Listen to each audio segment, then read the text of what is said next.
The European market has lacked a trail bike for the everyman since the previous DR-Z400S was dropped in 2009 when it failed to meet €2+ emissions standards.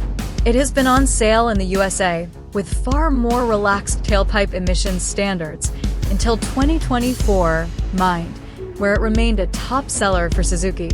Its affordability and reliability on top of a competent on/off-road package bridged the gap between entry-level trail bikes like the CRF300L and tougher, more fragile enduro bikes, or heavier, less rugged adventure bikes for that matter.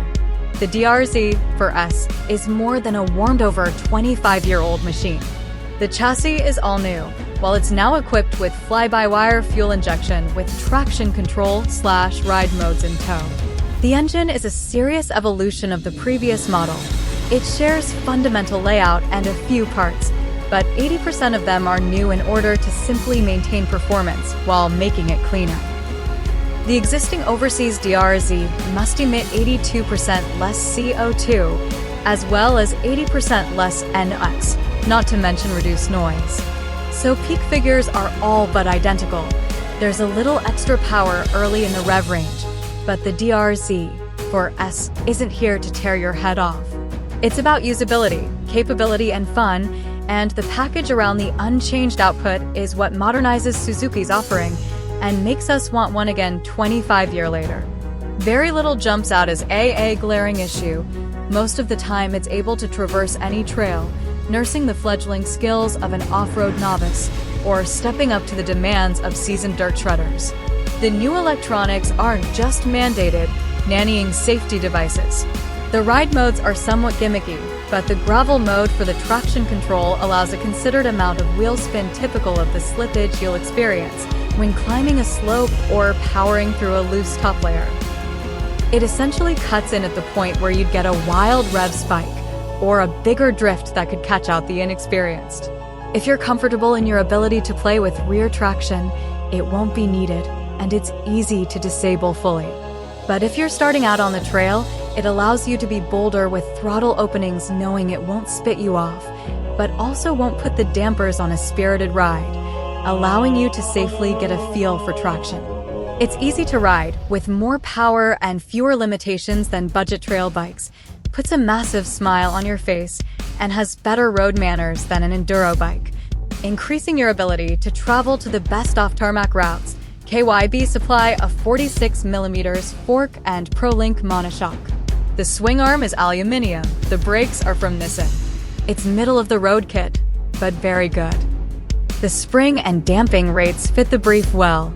Enduro bikes tend to require you to meet a certain load and speed threshold to get them moving and delivering grip/feel, but the DR-Z400S softer feel helps you get your head in the game much easier.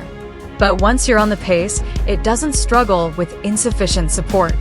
It's nimble, but stable, and exceptionally well balanced with a lowish center of gravity that doesn't cause the bike to topple after a certain point. It doesn't get too upset if your strength is waning and you need to sit back in the seat for a bit either.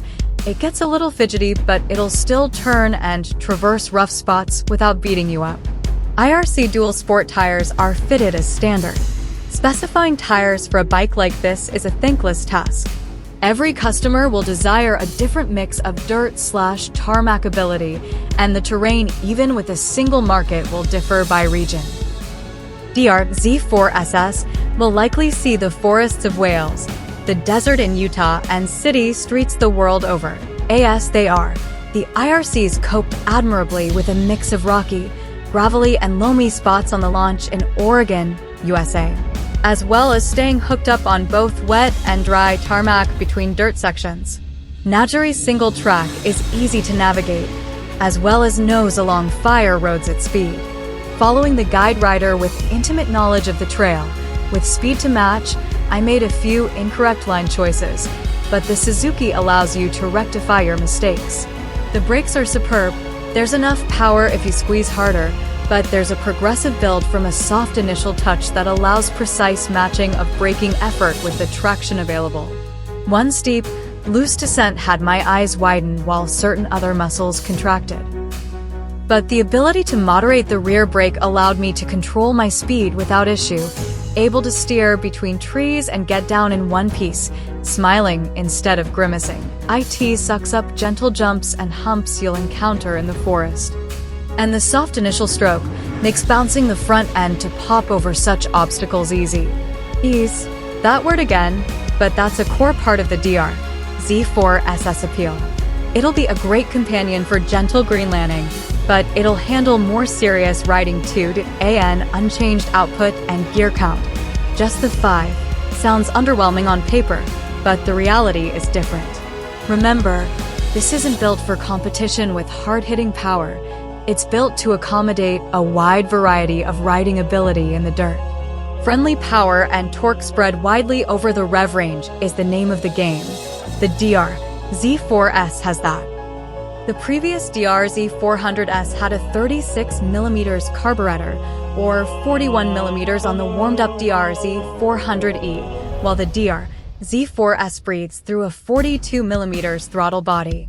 A carb that big would produce power, but would be sensitive to large throttle openings and vulnerable to bogging and stalling. Electronic management of fuel input sidesteps that. The twist grip still pushes and pulls a pair of cables, but they're simply acting on a sensor, which informs the ECU of your demand for power, which then makes an informed decision on the right amount of air/fuel to feed in to deliver that while maintaining smooth and clean running. It also allows 3 throttle response settings, or modes. All will make peak power at the same point, but B and C feed torque in more gradually. I started my test with the bike set to A mode, and on the road or faster trail, its keen response doesn't feel snatchy. It does, in fact, deliver more throttle body opening than you ask for lower down, making it feel perkier and crisper. For slower, stand-up off-road riding, it's too edgy for part throttle work where your every involuntary input on the twist grip creates an unwanted surge or shutdown. B mode solves that with its softer, more carburetor-like feel. C mode is like a trials bike throttle and feels too slow-witted on a bike with a softly delivered 38 brake horsepower. It's all you need for recreational trail riding in most circumstances. Suzuki's engineers say they chose to rework the basic framework of the old motor, resulting in new parts requiring new tooling, because it was already the right tool for the job. It just wasn't clean enough and didn't have the niceties of ride-by-wire either. And I'm inclined to agree, given that most of the time you're not even putting the peak power and torque down anyway. The crucial thing for riders not looking to win an enduro is the usability, which the DR-Z400S always had, and the DR-Z400S improves upon a touch with the ride modes.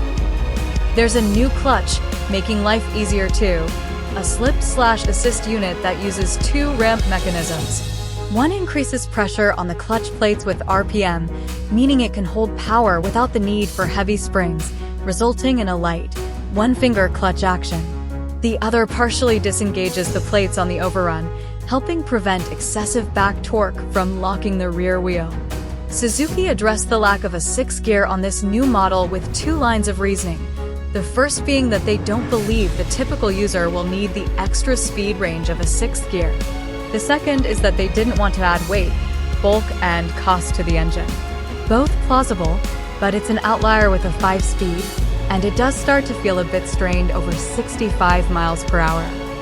That said, the internal gear ratios are so low, it could probably stand a taller final drive ratio, which would not only bring top gear RPM down, but it would also extend the useful range of first to first and a half, which would make tight single-track riding as we experienced potentially easier without having to go back and forth.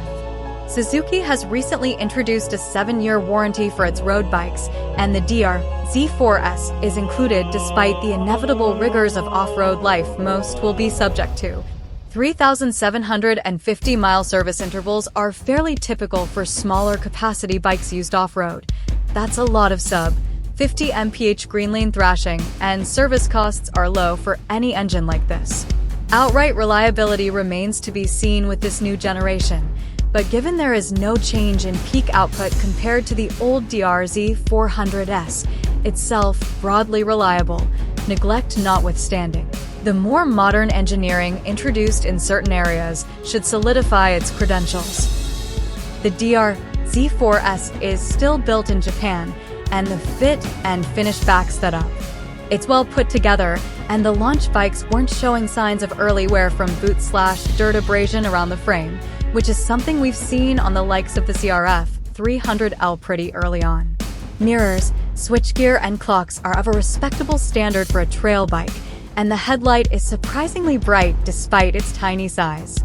Several bikes suffered minor and moderate drops and bumps, but none suffered any damage you couldn't fix by simply tweaking the steel brackets holding the indicators and cowl assembly on. It appears it'll be a robust bike in all regards.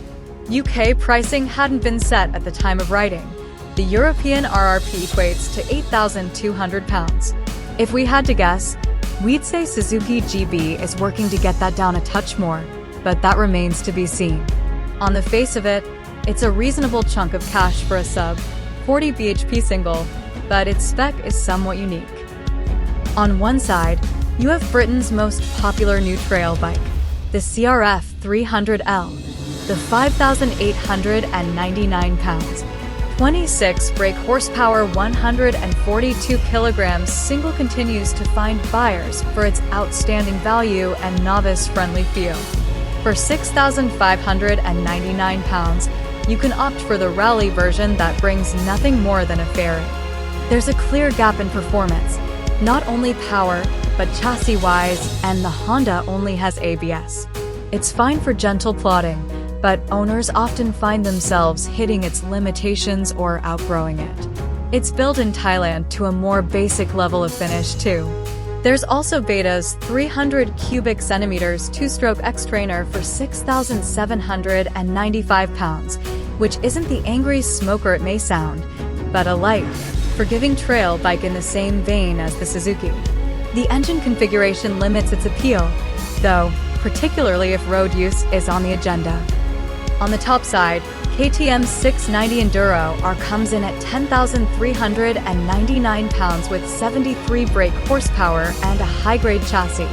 But that power and weight, 149 kilograms minus fuel, means it's a handful on slower trails for many.